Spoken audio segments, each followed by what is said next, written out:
Olá,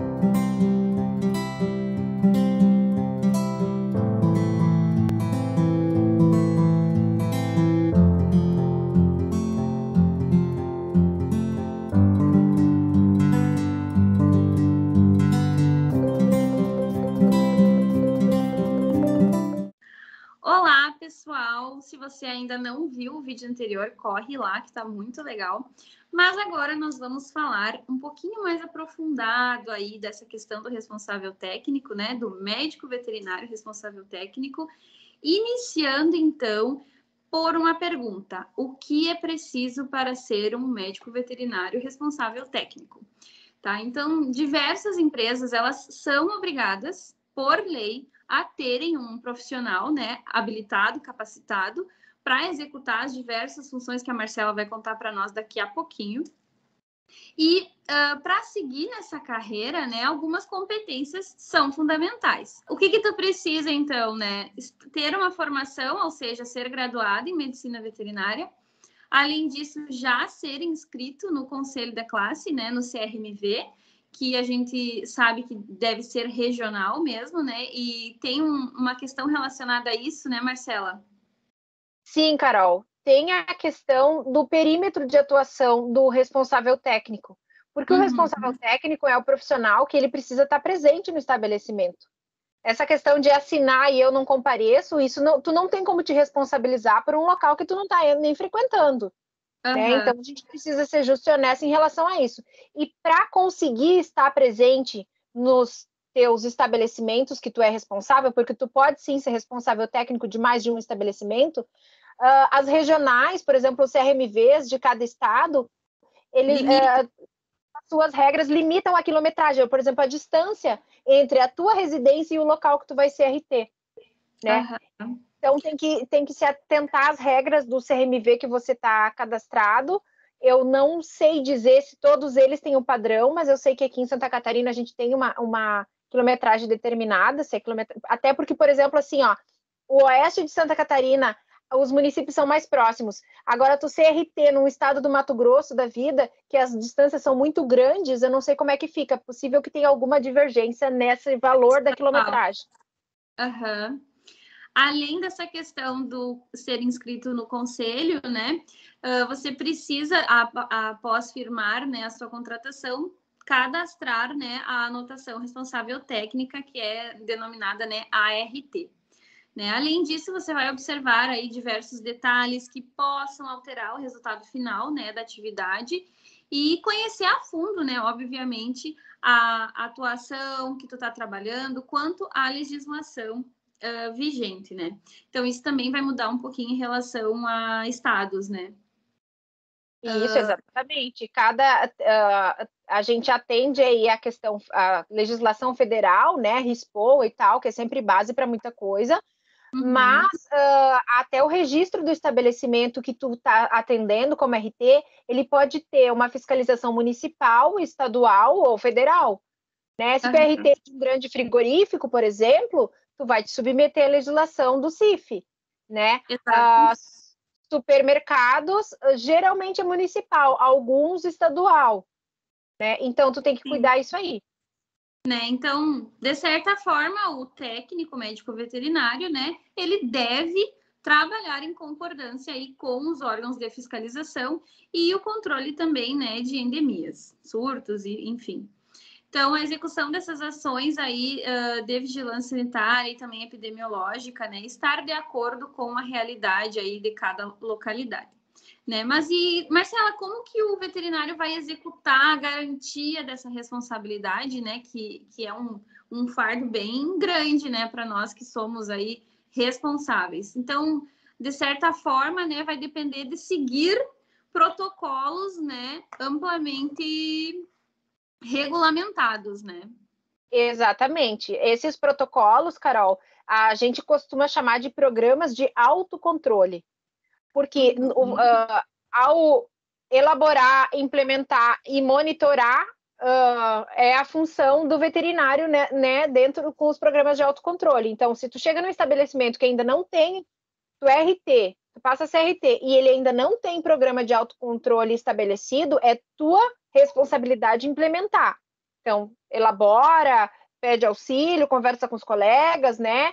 Procura, pesquisa, e tu vai montar o programa de autocontrole. Agora, se tu chega no estabelecimento que esse programa já existe, tu vai fazer o monitoramento e dar sequência a todos os processos que eles são necessários nesses programas de autocontroles, né?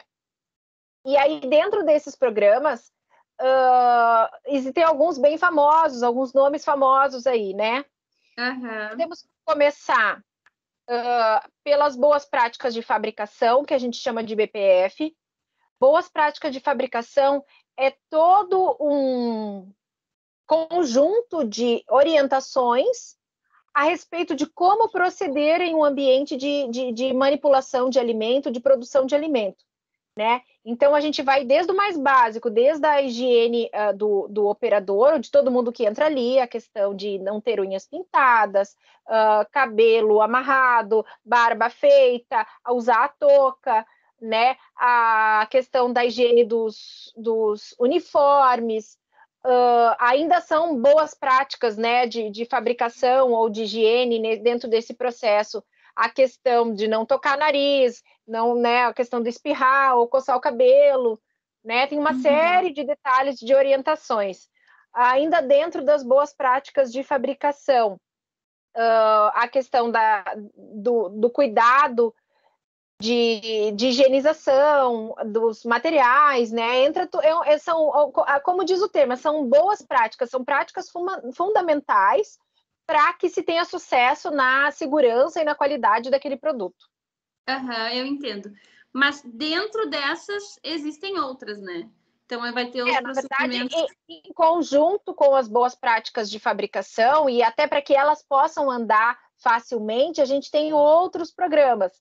Esses programas são como engrenagens, um vai encaixando no outro e cada um deles precisa estar adequadamente em funcionamento para que os outros sejam tocados também, né? E as boas práticas de fabricação é uma delas, é uma das engrenagens. O POP também é uma outra engrenagem, que é uma ferramenta importante. O que é o POP? O POP não deixa de ser uma receita de bolo.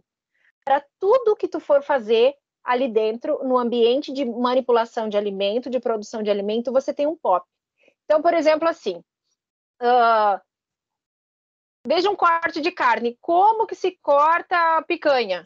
O POP vai dizer, você pega o pedaço tal, corta numa espessura tal, na sentido longitudinal, ou, enfim, né? Ele vai te descrever passo a passo como que você vai chegar para cortar uma picanha. Isso é um POP. Ou, por exemplo, como higienizar o moedor de carne. POP de higienização do moedor de carne. Item número 1, desligar da tomada. Item número 2, tirar a peça A e B para higienizar ali dentro. E aí vai indo. Primeiro higienizar com detergente, depois secar por tantas horas. Então, é uma receita de bolo, entende? Para cada procedimento. Desde a higienização de mãos, troca de facas, higiene de equipamentos, como que faz a receita de cada coisa. Isso é um POP. O POP sempre é um procedimento operacional padrão. Todo mundo que entra ali tem que fazer daquele formato, porque é para ter um padrão, tá? E isso, né, é muito importante para garantir, né, a melhor qualidade, a maior durabilidade também desses equipamentos, né? E Exato. O cuidado também do operador, né? Porque se tiver alguma coisa aí fora de ordem, pode ser um risco também, né? Exato. E pensando em risco, a gente tem a famosa APPCC. Conta para nós o que seria essa análise de perigos aí, dos pontos críticos do controle. Então, Carol, a APPCC, como tu já descreveu, vamos falar repetir pausadamente, análise de perigos e pontos críticos de controle. Então, a APPCC também é um conjunto de tabelas, planilhas, né, gráficos e tal, um pouco mais amplo, que analisa perigos dentro do estabelecimento ou dentro de todo o processamento, e dentro desses perigos estabelece quais são os pontos críticos para que aquele perigo não aconteça Então, a gente vem prevenindo esses perigos para que eles não aconteçam. Podem ter 1, 2 ou 3, né, pontos críticos anteriores para evitar aquele perigo que está iminente. Uhum. E dentro do APPCC também tem, se o ponto crítico número 1 passar, o que a gente deve fazer? Se o ponto crítico número 2 e o número 3 passar, como que a gente deve proceder para corrigir? O que a gente deve fazer para identificar como foi que aquele perigo passou? Né? Uhum. Então, ele dá em maior riqueza de detalhes a questão da prevenção. Eu resumiria o APPCC como a prevenção de perigos. Como evitar? Como evitar? Então, ele vai marcar, é marcado fisicamente, às vezes, inclusive. Por exemplo, em frigoríficos, tem quase a marcação física, né? Do que é feito, né? Por que estamos fazendo essa e essa etapa? Porque lá na frente pode existir um perigo. Então, a gente já vem barrando ela lá de trás. Repassando o procedimento, reconferindo muita coisa, para que lá no produto final esse perigo não aconteça, tá? Então, o APPCC é uma coisa bem ampla, é um conjunto de atitudes muito grande e que deve estar sendo analisado e atualizado frequentemente. Porque as máquinas mudam, os processos mudam, e isso precisa estar sempre atualizado. E acontecem, os perigos acontecem, a gente tem que estar sempre... E a legislação, de certa forma, também, né? Que vai nortear alguns perigos microbiológicos, digamos assim, né? Sim. E dentro dessa análise de perigos, bem que tu falou microbiológico, a gente lembra que não é só para microbiológico. Ele envolve riscos microbiológicos, sim, físicos e químicos. Então, quando a gente fala em físico, um bom exemplo é a questão da manutenção, né? Então, tem o momento certo de fazer manutenção. Daqui a pouco tu tá apertando um negócio do equipamento, cai um parafuso dentro, né, de um pedaço de salsicha, por exemplo, né, de uma massa de salsicha, de alguma outra coisa, ou se for em supermercado, dentro da carne moída, não vê, tá ali aberto, né?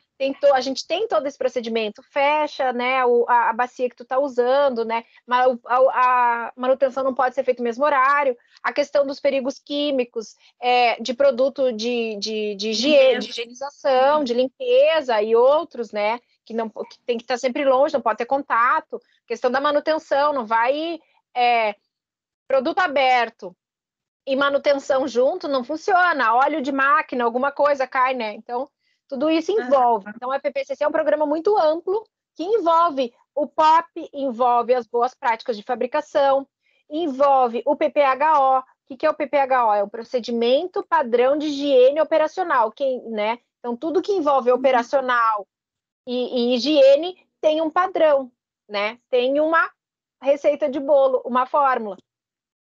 Sim, e de certa forma é nosso dever aí verificar se está tudo funcionando da melhor forma possível, né?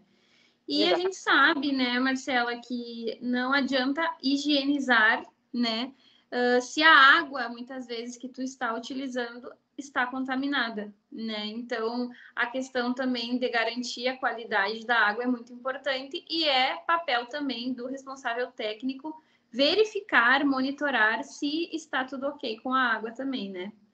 E como é que funciona mais ou menos assim essa questão do abastecimento nos estabelecimentos? Essa questão da qualidade da água, né, ela envolve as conferências com testes laboratoriais, né, de físico, químico e microbiológico da água, né? Uhum. E tem a questão também das rotinas de higienização de caixa d'água, né? Que a questão também do nível de cloração dessa água, que é permitido, e que é também o que é o nível permitido e o que é o mínimo obrigatório de cloração, né? Então, tudo isso envolve a questão de manter essa água de qualidade, para poder fazer uma higienização adequada de equipamento, ou tudo que necessita, né? Sim, entendo. E outra questão também bastante relacionada estaria um controle de pragas, né? explica para nós um pouquinho como é que funciona essa questão aí de evitar que entrem, né? Como tu me comentou aquele dia, o controle começa fora, né? Para que não entre ali nenhum contaminante, enfim. Exato, Carol. A questão de controle de pragas, né? E a gente fala aí muito de roedores, mas entra mosca, mosquito, né? Tudo que envolve barata. O controle de pragas, a gente começa do lado de fora. Na verdade, ele é feito do lado de fora. Se você tiver que fazer captura de animal do lado de dentro, é porque o teu controle de pragas já deixou furo em algum lugar, tá? Porque o controle de pragas, ele vem por fora. E ele tem que ter a questão da isca certa, a questão da disposição de iscas de maneira adequada, estrategicamente, a questão da validade das iscas, né? Se elas estão bem posicionadas, como eu falei, estrategicamente, para que nada venha a ocorrer do lado de dentro. Eles não podem entrar. Se entrou é porque já tem alguma coisa errada. É difícil, né? Um lugar que não tenha roedor, né? Então, evitar com que eles estejam adentrem ao estabelecimento. E tu sabe, Carol, que em supermercado, como a gente já gravou no outro, falou no outro vídeo, a questão do supermercado dos estoques é muito complicado, sabe? Sim. É bem difícil. Não por isso só ratos, né? Mas os outros baratas, sim, formigas. Também, né? Mesmo em produto que é produto fechado, mas mesmo assim, né? Para eu ter um açougue limpo lá dentro e distante de pragas, eu começo lá no estoque do supermercado, lá onde descarrega os caminhão, porque às vezes fica resíduo, fica a questão de resíduo de hortifruti é muito complicado, né? Porque acaba atraindo esses animais. Então entra também na nossa responsabilidade cuidar esse tipo de resíduo e conferir junto com a equipe do supermercado e solicitar e orientar que seja feita as recolhidas, né?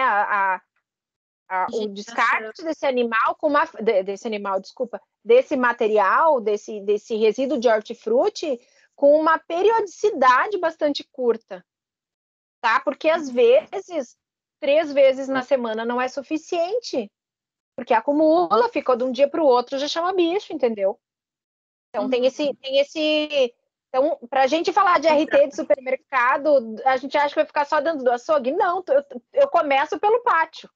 Eu já venho pelo pátio. Se tem caixa de papelão, e fica, no supermercado tem caixa de papelão, às vezes até eles têm prateleiras estocadas, né, em algum lugar, e eu tenho que ir lá conferir, não, aquilo ali tem que estar aberto, tem que estar com passada de... Não pode estar encostado nas paredes para a gente ver que não estão acumulando e fazendo ninho ali por baixo, sabe? Então, tu tem que ter uma visão bastante crítica em relação a isso, né? Bastante cuidadosa. Por isso que muitas vezes, né, o RT ele é considerado chato, né? Porque ele vai a fundo de onde que tá vindo as coisas, né? É um investigador, digamos assim, né?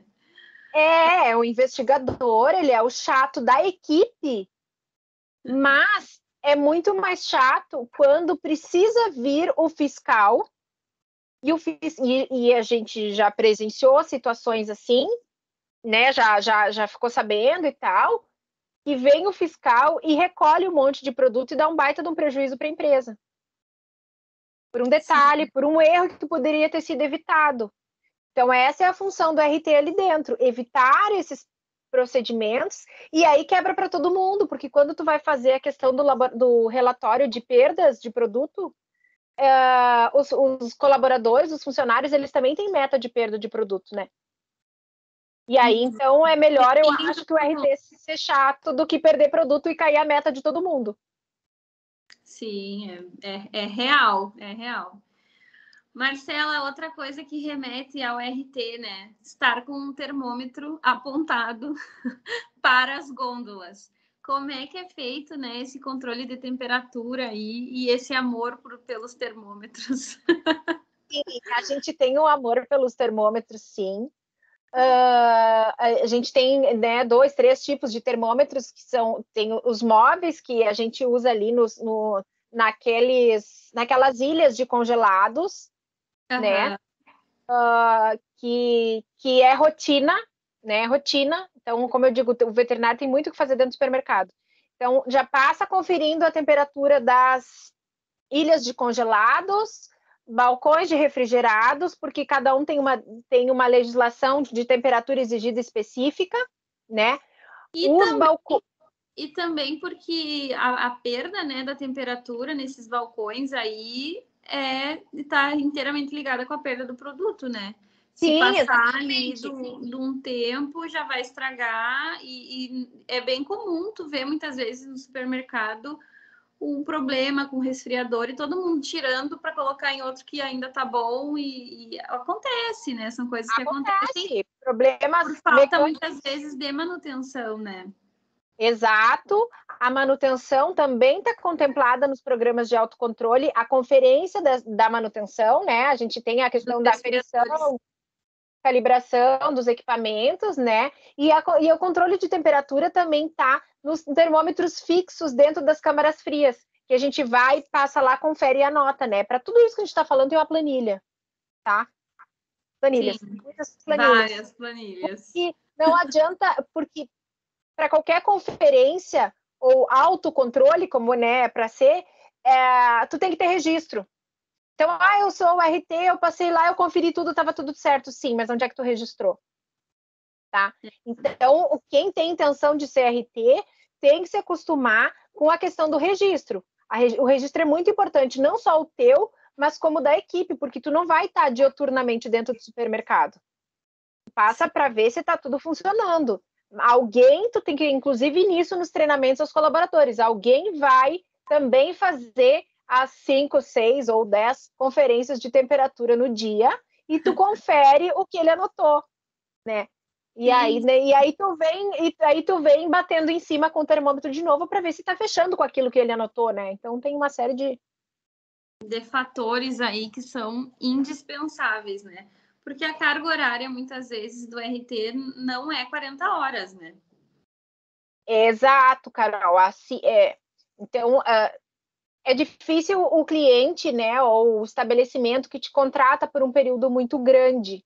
Claro. Inclusive em supermercado, porque assim, a legislação solicita o mínimo de não lembro se é 3 ou 4. Eu costumava fazer 4 que davam turno, 4 horas semanais que te dá um turno na semana. Então, é complicado. E no supermercado tu tem ter aliados, né? Exatamente, tu precisa ter aliados.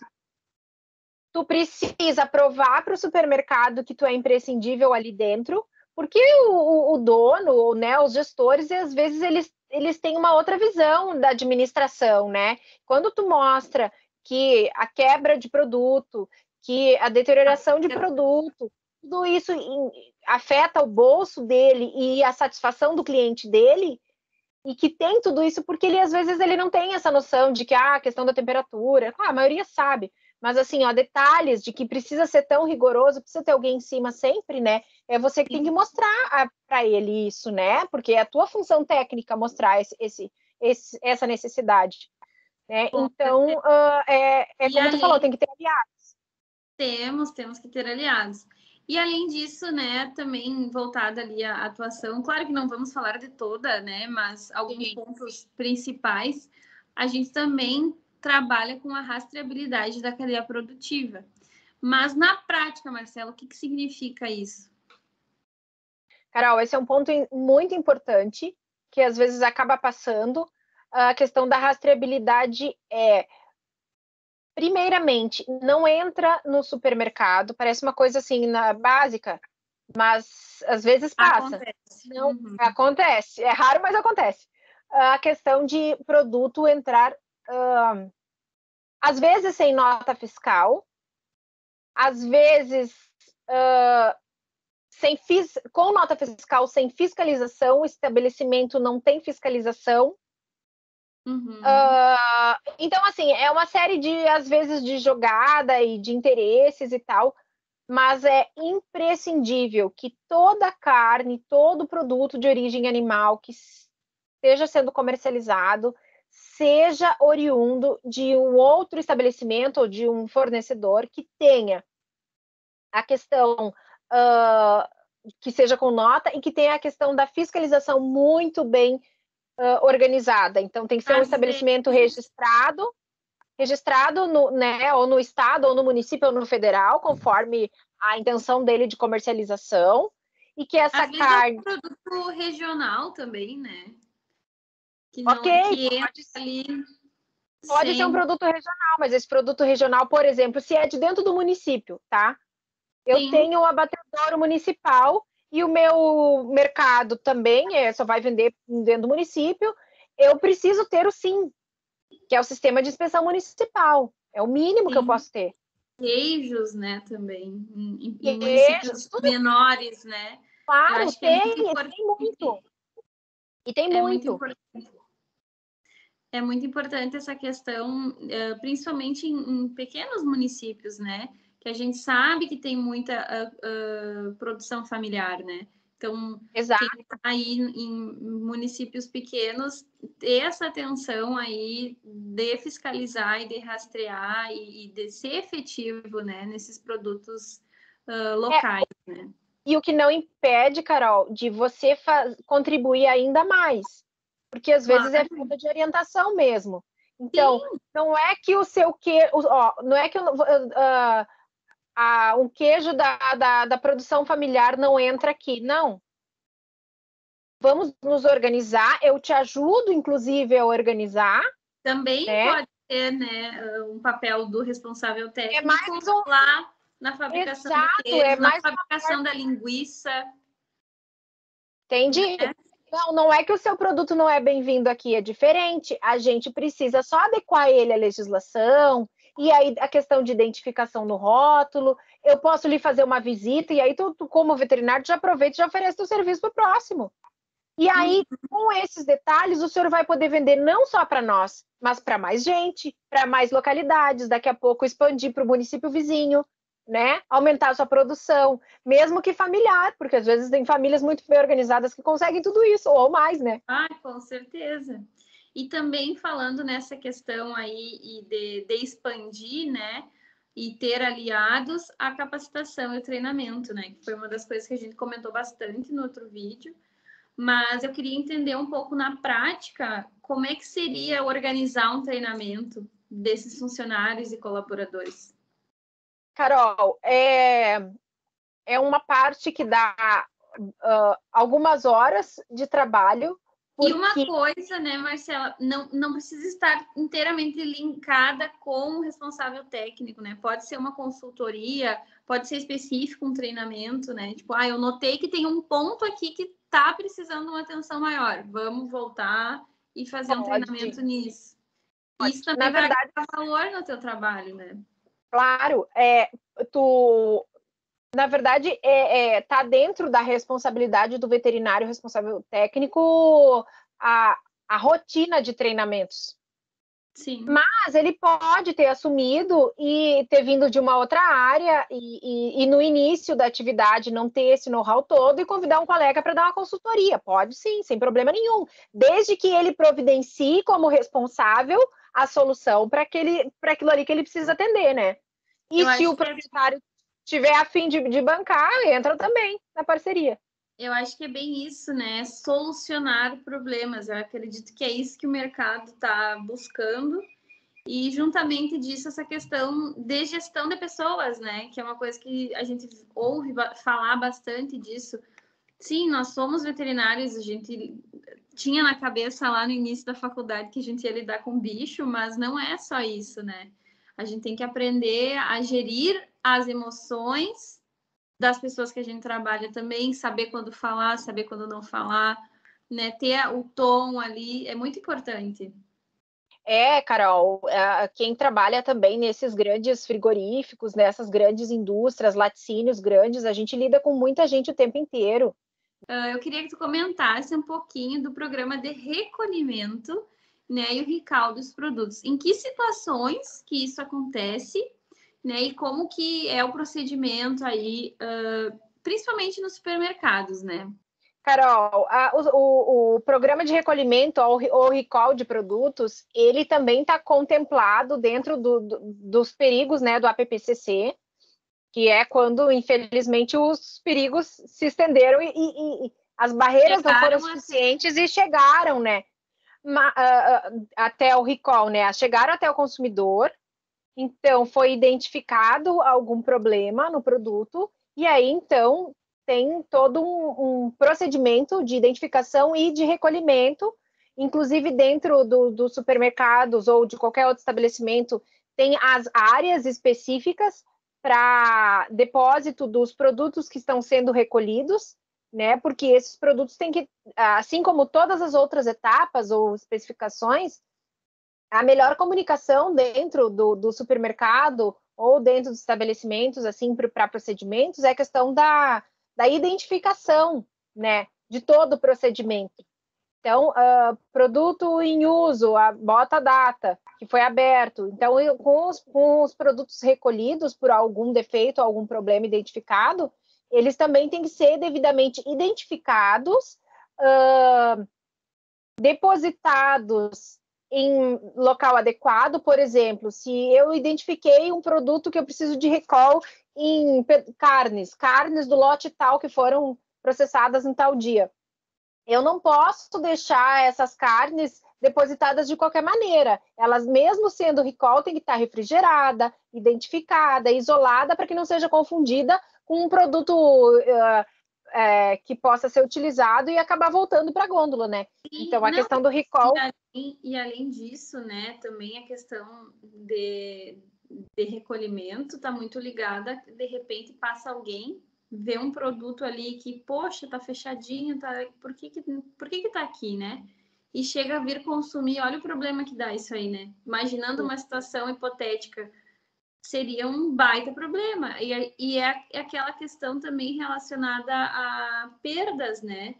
Tu não quer perder, tu não quer colocar um produto fora, né? Porque o produto recolhido não vai ser utilizado, ele tem algum problema, né? Então, isso também tá ligado à questão social, fome, né? Tipo, mas por que não utiliza isso aqui? Porque não pode, deve ser seguido o protocolo correto para evitar também. Se ele não é saudável para mim, não é saudável para nenhuma outra pessoa, né? Exatamente. Né? Isso é uma questão também social, né? Tipo, não, infelizmente, não vai poder ser utilizado para outro fim, além do recolhimento.